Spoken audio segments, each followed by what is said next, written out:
Hello everyone, I hope you all are doing very well. I am Sonalika and welcome back to my channel. So आज हम पढ़ने वाले हैं class 8 science chapter 4 that is materials metals and non metals. और आज हम पढ़ेंगे chemical properties of metals and non metals.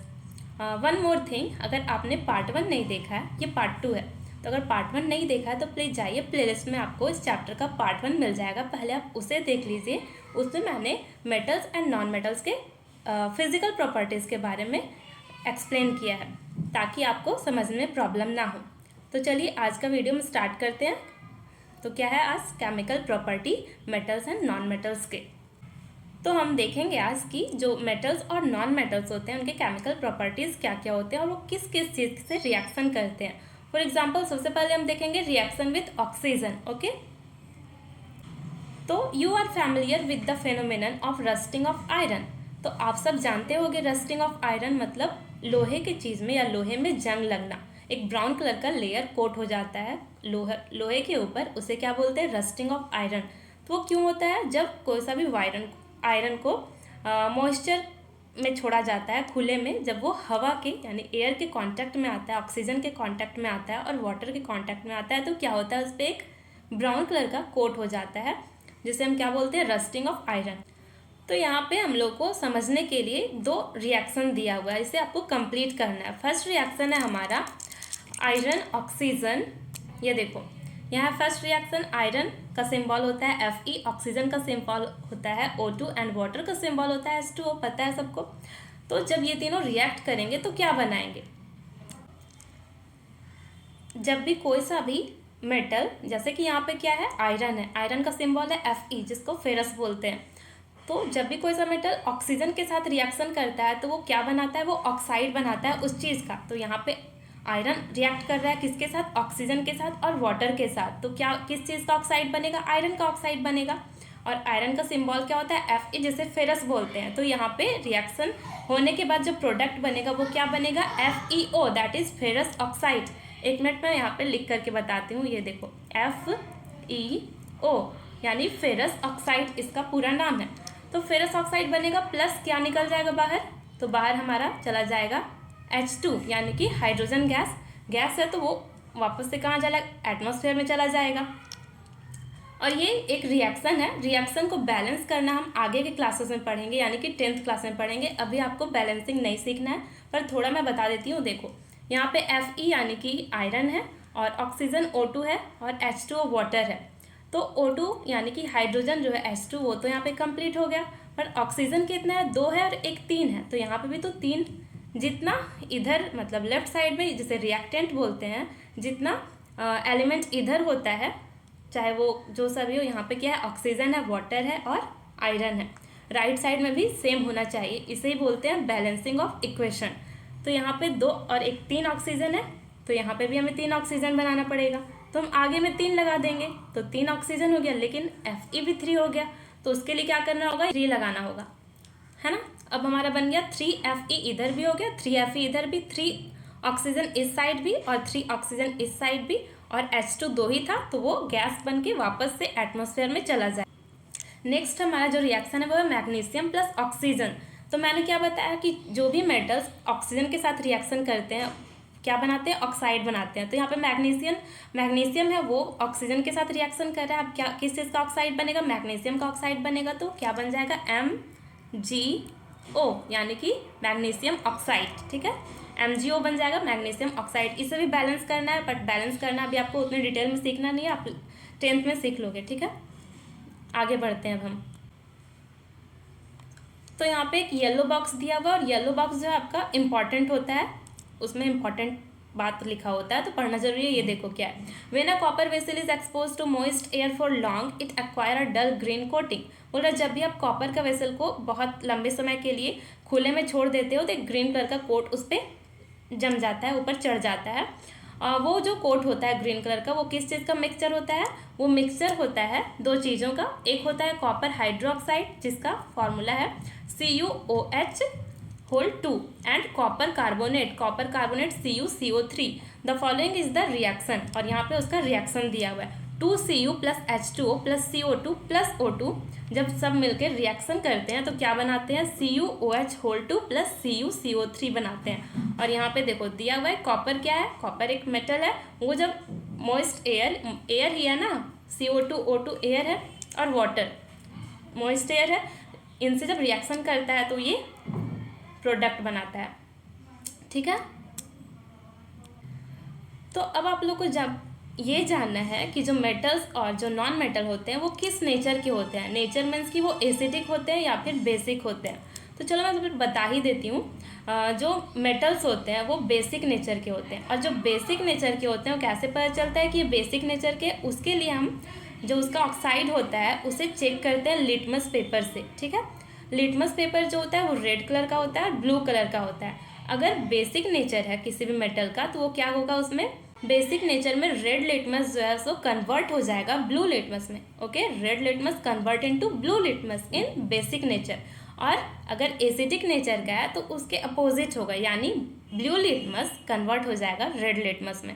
ठीक है, सो इसे समझने के लिए चलो एक एक्टिविटी करते हैं। Burning of magnesium ribbon, magnesium का रिबन को जला करके उसका जो अस यानी राख मिलेगा, फिर उसके हेल्प से हमें टेस्ट करना है उसका नेचर बेसिक है या फिर एसिडिक। तो सबसे पहले क्या करना है, जब जला लेंगे मैग्नीशियम का रिबन को तो जो राख मिलेगा उसे वाटर में डिज़ोल्व करना है और उसका एसिडिक और बेसिक नेचर को चेक करना है। तो जब आप इस एक्टिविटी को करोगे तो आप पाओगे कि मैग्नीशियम क्या है, मैग्नीशियम तो हमें पता है कि मेटल है, और वो उसका मेटल का नेचर क्या होता है, बेसिक। बेसिक का काम क्या है, मतलब बेसिक कैसे पता चलेगा, लिटमस जब रेड से ब्लू में कन्वर्ट हो जाएगा। तो सेम यही होने वाला है, रेड जो है वो ब्लू में कन्वर्ट हो जाएगा, यानी इससे क्या पता चलेगा कि मैग्नीशियम कैसा होता है, तो वो बेसिक नेचर का होता है। मैं आप लोग को एक्टिविटी ज़्यादा नहीं बता रही हूँ क्योंकि एक्टिविटी जो है वो करने से ज़्यादा समझ में आता है। तो थ्योरी से समझ में तो आ जाएगा थोड़ा बहुत, लेकिन जब आप उसे प्रैक्टिकली करोगे, आई थिंक कि आपके स्कूल में करवाया जाता होगा और करवाया जाना चाहिए, क्योंकि ये इंपॉर्टेंट होता है। इससे ज़्यादा समझ में आता है, जब कोई चीज़ हम देखते हैं प्रैक्टिकली तो हमें ज़्यादा समझ में आता है। तो आप स्कूल में अगर होता है तो सही है, नहीं होता है तो करवाने के लिए ज़रूर बोलिएगा। सो यहाँ देखो बोल रहा है in general metallic oxide are basic in nature. In general मतलब मोस्टली, ज़्यादातर क्या होता है, मेटल के जो ऑक्साइड होते हैं वो बेसिक नेचर के होते हैं। ठीक है, अब यहाँ पे एक टेबल दिया हुआ है, metals and non metals in acid and bases. Acid और बेस में मेटल और नॉन मेटल क्या क्या होते हैं वो आपको यहाँ फिल करना है। एक दिया हुआ एग्जाम्पल, बाकी आपका होमवर्क है, इसे ज़रूर कीजिएगा, आपके एग्जाम के पॉइंट ऑफ व्यू से इंपॉर्टेंट है और जानना चाहिए। देखो पहला हमारा calcium, name of base, base का नाम है कैल्शियम हाइड्रोक्साइड, इसमें मेटल क्या है, कैल्शियम। नेक्स्ट है हमारा name of acid, sulphuric acid, इसमें नॉन मेटल क्या है, तो सल्फर है। इस तरीके से आपको 4 और यहाँ पे नेम फिल करने हैं, वो मेटल है या नॉन मेटल, और एसिड है या बेस है। और यहाँ पे जो एक्टिविटी यानी जो आपको बताया गया है, name the product formed in the reaction of sulphur and oxygen is sulphur dioxide. ऊपर रिएक्शन हुआ था किसका, सल्फर का ऑक्सीजन के साथ। तो जो सल्फर जब भी या तो मेटल हो या फिर नॉन मेटल हो, अगर ऑक्सीजन के साथ रिएक्शन कर रहा है तो वो ऑक्साइड बनाएगा ही, क्या बनाएगा, ऑक्साइड बनाएगा। तो यहाँ पे सल्फर ऑक्सीजन के साथ रिएक्शन कर रहा है तो क्या बन रहा है, सल्फर डाइऑक्साइड गैस बन रहा है। When sulphur dioxide gas is dissolve in water sulphurous acid is form. और जब सल्फरस डाइऑक्साइड वाटर में घुल जाएगा, मिक्स हो जाएगा, तो क्या फॉर्म करेगा, सल्फरस एसिड फॉर्म करेगा। और मैंने बताया कि जो मेटल्स होते हैं वो बेसिक नेचर के होते हैं और नॉन मेटल होते हैं वो एसिडिक नेचर के होते हैं। और एसिडिक नेचर के होते हैं तो सल्फर क्या है, सल्फर हमारा जो है वो नॉन मेटल है। तो non metal of course acidic nature का होगा। और एसिडिक नेचर को कैसे चेक करते हैं हम लोग, लिटमस पेपर के हेल्प से। लिटमस पेपर क्या होगा, ब्लू कलर का लिटमस रेड में कन्वर्ट हो जाएगा, इससे पता चलेगा कि इसका नेचर जो है वो एसिडिक है। ठीक है, एसिडिक और बेसिक, आई होप कि आपको क्लियर हो गया होगा अच्छे से। सो यहाँ पे देखो सल्फर डाइऑक्साइड यानी SO2 वाटर H2 जब दोनों रिएक्ट किए तो क्या बना हमारा, सल्फरस एसिड यानी H2SO3। और ये भी देखो द सल्फरस एसिड है तो एसिड क्या होगा, ब्लू लिटमस टर्न हो जाएगा रेड में जनरली। और यहाँ पे ये भी दिया कि ज़्यादातर क्या होता है कि oxide of non metals are acidic in nature. ज़्यादातर जो नॉन मेटल्स के ऑक्साइड होते हैं वो एसिडिक नेचर के होते हैं। कुछ कुछ एक्सेप्शन होते हैं जो नहीं होते हैं, मतलब एसिड की जगह पे बेसिक भी हो सकते हैं, बट मोस्टली एसिडिक ही होते हैं नॉन मेटल्स के ऑक्साइड के नेचर। सो हम लोगों ने मेटल्स और नॉन मेटल्स के रिएक्शन ऑक्सीजन के साथ देख लिया। अब हम देखेंगे रिएक्शंस विद वाटर। वाटर के साथ कैसा रिएक्शन होता है मेटल्स का और नॉन मेटल्स का। यहाँ दिया हुआ है कि sodium metal is very reactive. जो सोडियम का जो मेटल होता है, सोडियम क्या एक मेटल है, वो बहुत ज़्यादा रिएक्टिव होता है। It reacts vigorously with oxygen and water. Vigorously मतलब बहुत ज़्यादा, बहुत तेज़ी से रिएक्ट करता है सोडियम, किसके साथ, ऑक्सीजन के भी साथ और वाटर के भी साथ। A lot of heat is generated in the reaction. और जब भी रिएक्शन होता है बहुत ज़्यादा हीट जो है जनरेट होता है, मतलब वहाँ पे आग लग जाएगा, एकदम बहुत ज़्यादा हीट जनरेट होता है। It is therefore stored in kerosene. इसलिए सोडियम को ना हम खुले में छोड़ सकते हैं ना उसे पानी में रख सकते हैं। तो इसे, ताकि वो हीट जनरेट नहीं करे, इसे प्रिवेंट करने के लिए कहाँ रखा जाता है, केरोसिन में डुबो कर रखा जाता है। किसको, सोडियम को। क्या है, एक मेटल है, यहाँ पे दिया हुआ है stored in kerosene, sodium metal. Okay, sodium metal है और वो बहुत ज़्यादा, बहुत तेज़ी से एयर के साथ, वाटर के साथ रिएक्शन करता है। पर सारे मेटल्स ऐसे नहीं हैं। जैसे कि एग्जांपल में देखो, जैसे आयरन जो है वाटर के साथ बहुत स्लोली रिएक्शन करता है। Generally non metals do not react with water though they may be very reactive in air, है ना। बोल रहा है कि जो नॉन मेटल होते हैं वो वाटर के साथ रिएक्शन ही नहीं करते हैं, लेकिन ये एयर के साथ बहुत ज़्यादा रिएक्शन करते हैं, वेरी रिएक्टिव होते हैं। किसके साथ, एयर के साथ। कौन, नॉन मेटल्स। पर ये वाटर के साथ रिएक्टिव नहीं होते हैं, रिएक्शन नहीं करते हैं।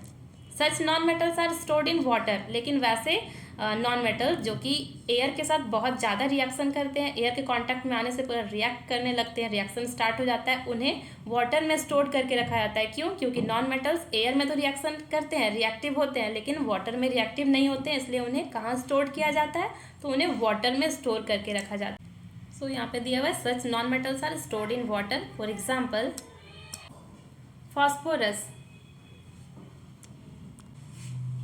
phosphorus is very reactive non-metal. It catches fire if exposed to air. अगर इसे एयर में एक्सपोज कर दिया जाए तो इसमें आग लग जाता है, इसलिए इसे कहाँ रखा जाता है स्टोर करके, वाटर में। वाटर से ये रिएक्टिव नहीं होता है, स्टोर्ड इन वाटर। हम लोगों ने रिएक्शन विद वाटर देख लिया, रिएक्शन विद ऑक्सीजन देख लिया। अब हमारा नेक्स्ट टॉपिक है रिएक्शंस विद एसिड्स। ओके, कैसे metals and non metals acid के साथ रिएक्ट करते हैं, बिहेव करते हैं। चलो हम लोग को एक एक्टिविटी करना है और सबसे पहले हमें 6 टेस्ट ट्यूब लेना है। ओके, 5 और 6, 6 टेस्ट ट्यूब ले लिया हम लोगों ने। अब इसमें हम लेबल कर लेंगे ABCD। ये A है हमारा, ये BCDE और F, सारा टेस्ट ट्यूब्स है, ठीक है। अब क्या करना है इस एक्टिविटी में, पहले हमें सैंपल लेना है। सैंपल में मेटल्स और नॉन मेटल्स लेना है, जैसे मैग्नीशियम, कॉपर, सल्फर, कोल, ठीक है, चारकोल यानी कोयला, ये सारा हमें लेना है। एक एक बार मेटल लेंगे, किसी में मेटल्स लेंगे, 6 टेस्ट ट्यूब है ना, 3 में मान लो हम लोगों ने मेटल लिया और 3 में नॉन मेटल्स लिया। उसके बाद क्या करेंगे, 6 में डाइल्यूट HCl यानी हाइड्रोक्लोरिक एसिड को 5-5 ml ऐड करेंगे। ऐड करने के बाद देखेंगे, ऑब्जर्व करेंगे कि क्या हो रहा है, कुछ रिएक्शन हो रहा है या नहीं। अगर ठंडा है हमारा सॉल्यूशन, कोई सा भी रिएक्शन नहीं हो रहा है, तो हम उसे हीट करेंगे। हीट करने के बाद हम देखेंगे कि अब क्या हो रहा है, कुछ रिएक्शन हो रहा है या नहीं, ये ऑब्जर्व करेंगे हम सब। फिर क्या करेंगे, एक जलता हुआ माचिस का तिल्ली लेंगे और उसे इसके मुंह के पास ले जाएंगे। किसके मुंह के पास, जो हमारा टेस्ट ट्यूब है उसके मुंह के पास जलता हुआ माचिस का तिल्ली सबके पास लेके जाएंगे। फिर हमें देखना है कि आखिर क्या हुआ, हमारा जो एक्टिविटी है उसमें हुआ क्या। और ये जो एक्टिविटी है HCl के जगह पे हम एक बार HCl के साथ रिएक्शन करवाएंगे और एक बार हम सल्फ्यूरिक एसिड H2SO4 के साथ रिएक्शन करवाएंगे, और दोनों में ऑब्जर्व करना है कि क्या हो रहा है। तो हम देखेंगे कि जो मेटल है वो एसिड के साथ रिएक्शन करते हैं, लेकिन जो नॉन मेटल्स होते हैं वो एसिड के साथ रिएक्शन नहीं करते, वो रिएक्ट ही नहीं करते हैं किसके साथ, एसिड के साथ, लेकिन मेटल्स करते हैं। और जब मेटल्स रिएक्शन करते हैं यानी रिएक्ट करते हैं किसके साथ, एसिड के साथ, तो वो हाइड्रोजन गैस प्रोड्यूस करते हैं और साथ में एक पॉप साउंड प्रोड्यूस करते हैं, ठीक है। जैसे कुछ चीज़ फटता है तो क्या साउंड करता है, पॉप, तो उस तरह से पॉप साउंड, और साथ में हाइड्रोजन गैस को लिबरेट करते हैं, रिलीज करते हैं। वन मेटल्स किसके साथ जब रिएक्शन होता है, एसिड के साथ जब मेटल्स का रिएक्शन होता है तब। और इस टेबल में आपको यही बताना है कि नॉन मेटल्स और मेटल के साथ जब रिएक्शन होता है एसिड का तो क्या होता है। टेम्परेचर वार्म है तो कितना वार्म है, ये सारा चीज़ में आपको नोट करना है। ये आपका एक्टिविटी है, आपको फिल करना है, ठीक है। सो जो मैंने बताया यहाँ पे भी वही लिखा हुआ है कि जब भी आप देखोगे कि नॉन मेटल्स जो होते हैं वो क्या होते हैं, वो जनरली एसिड के साथ रिएक्शन ही नहीं करते, do not react with acid, but metals react with acid and produce hydrogen gas that burn with a pop sound. Okay, तो हम लोगों ने रिएक्शन विथ एसिड्स देख लिया, मेटल्स के और नॉन मेटल्स के, है ना। मेटल्स जो रिएक्ट करते थे एसिड के साथ और पॉप साउंड रिलीज करते थे, हाइड्रोजन गैस रिलीज करते थे, बट नॉन मेटल्स एसिड के साथ रिएक्शन नहीं करते थे और कोई सा भी गैस भी रिलीज नहीं करते थे। अब हम देखेंगे reaction with bases, metals and non metals bases के साथ कैसे रिएक्शन करते हैं वो देखेंगे अब हम।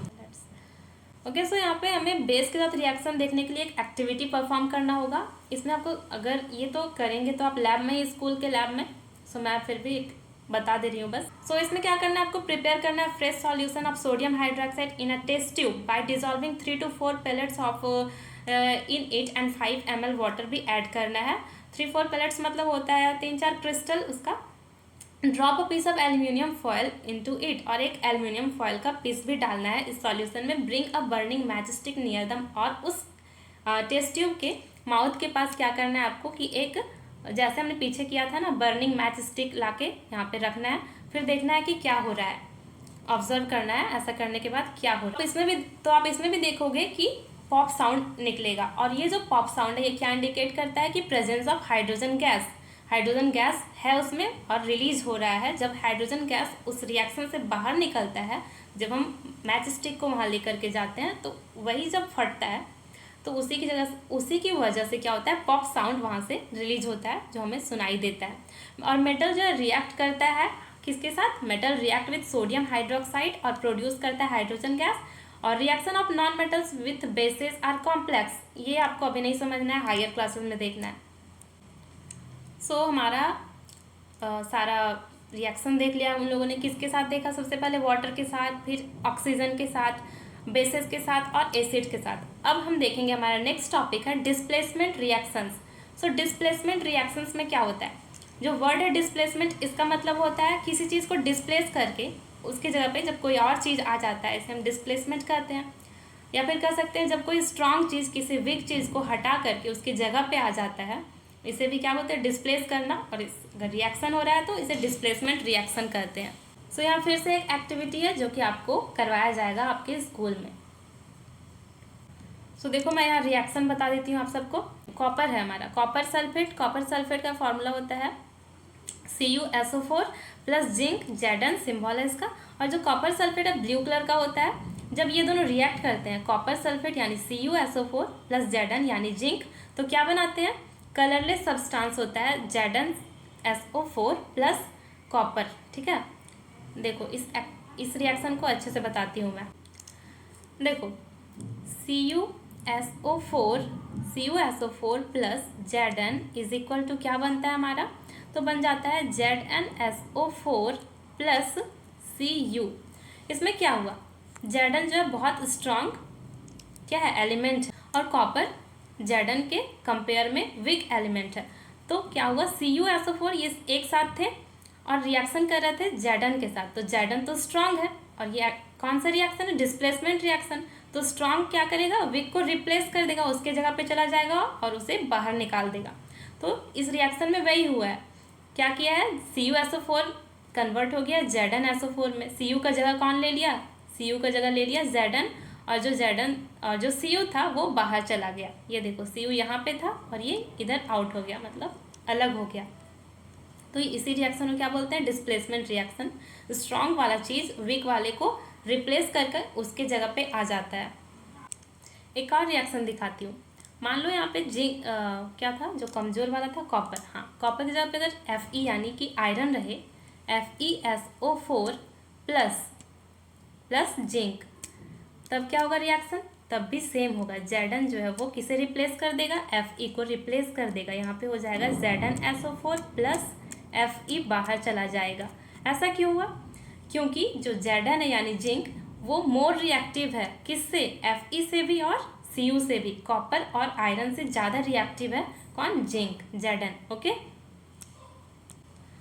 सो आई होप यहाँ तक क्लियर हो गया होगा आप सबको। अब हम अपना नेक्स्ट टॉपिक करते हैं जो है uses of metals and non metals. Metals और नॉन मेटल्स का ढेर सारा यूज़ है हमारे डेली लाइफ में भी, और बहुत सारे अलग अलग चीज़ों में इनके अलग अलग यूजेस हैं जो हम अभी देखेंगे। सो देखो, जो मेटल्स हैं उनके बहुत सारे यूज़ हैं, हम जानते हैं, जैसे कि बहुत सारे मशीनरीज बनते हैं इनसे, ऑटोमोबाइल्स, एरोप्लेन के बहुत सारे पार्ट बनाए जाते हैं मेटल के यूज़ से, trains, satellite, industrial gadgets, cooking utensil, जो बर्तन होते हैं वो भी मेटल्स के बने होते हैं, वाटर बॉयलर्स एक्सेट्रा, है ना। इतने सारे चीज़ों, इसके अलावा भी बहुत सारा चीज़ यहाँ पे मेंशन नहीं है, उसमें भी मेटल्स के यूज़ होते हैं। तो ये बहुत यूज़फुल है हमारे लिए, बहुत इंपॉर्टेंट है हमारे लिए। और मेटल्स के बारे में जान लिया। नॉन मेटल्स, तो नॉन मेटल्स जो होते हैं वो भी हमारे लिए बहुत इंपॉर्टेंट है। Non metals, here are some interesting ones, we are sure that you will guess them right, है ना। यहाँ पे कुछ इंटरेस्टिंग दिया हुआ है, कुछ नॉन मेटल्स के बारे में बताया गया है जिनका यूज़ हम करते हैं। जैसे non metals is essential for our life which all living beings include during breathing, है ना। नॉन मेटल्स में तो सारे गैसेज आते हैं, तो हम क्या इनहेल करते हैं, सांस जो लेते हैं, ब्रीदिंग करते हैं, क्या लेते हैं, ऑक्सीजन। तो वो क्या है, एक नॉन मेटल है। तो हमारे लिए, सबके लिए, पूरा लाइफ के लिए क्या बहुत इंपॉर्टेंट है ना नॉन मेटल, ऑफ कोर्स है। Next is non metals used in fertilisers to enhance the growth of plants. So non metals का यूज़ और कहाँ होता है, फर्टिलाइजर के रूप में, नाइट्रोजन, पोटेशियम, फॉस्फोरस जो हम ऐड करते हैं सॉइल में, ताकि हमारे जो प्लांट्स हैं उनका ग्रोथ अच्छे से हो। Next is non metals used in water purification process. तो वाटर प्योरिफिकेशन में जो केमिकल का यूज़ होता है वो भी क्या होता है, नॉन मेटल्स में आते हैं। Next is non metals used in purple coloured solution which is applied on wounds as an antiseptic. जब हमको चोट लगता है या कोई सा घाव वगैरह हो जाता है तो एंटीसेप्टिक के रूप में हम जो क्रीम अप्लाई करते हैं वो क्या होता है, वो भी नॉन मेटल का एग्जाम्पल है। नॉन मेटल्स यूज्ड इन क्रैकर्स। क्रैकर्स में जो साउंड आता है वो नॉन मेटल्स की वजह से होता है। और अगर आपका कोई सा भी और एक्सपीरियंस है, अगर आप और सा लिस्ट जानते हैं मेटल्स और नॉन मेटल्स के, सो आप कमेंट में बता सकते हैं। तो ये था हमारा आज का क्लास, और इसके साथ हमारा पूरा chapter materials that is metals and non metals complete होता है। अगर आपको वीडियो अच्छा लग रहा है तो इसे लाइक कीजिए, शेयर कीजिए और सब्सक्राइब कीजिए, सो दैट के अपकमिंग वीडियोज़ के नोटिफिकेशन आपको टाइम से मिलते रहे। Okay, that's all for today's class. Thank you, thanks for watching.